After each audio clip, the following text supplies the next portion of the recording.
Hi and welcome back. So in this video we're going to look at variables.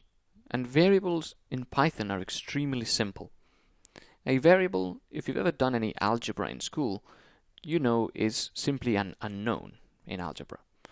In Python they have a slightly different meaning. In Python they are in fact usually a known, and you can store a value in a variable.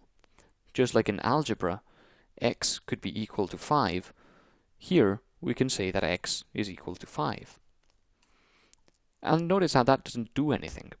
But then, if we say x, it'll give us back the value 5 because it knows that the value 5 is stored with the name x. So you can think of x as a name for a value. Indeed, x contains the value 5. We can, of course, rewrite x or overwrite x to have a different value, for example, the string 5. And then when we print x, we type x, we get the string 5 back.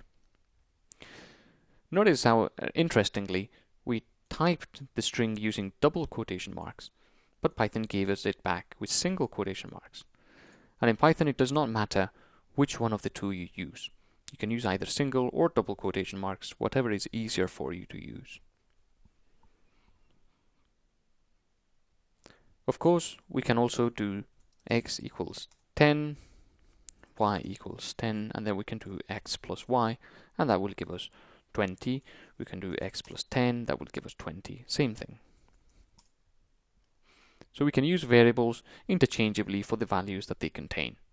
And we can do this throughout Python. Anywhere that we encounter a value, we can use a variable instead if that variable contains the same value. So this was a very quick introduction to variables, and now we're going to move on into looking at some methods. So I'll see you in the next video.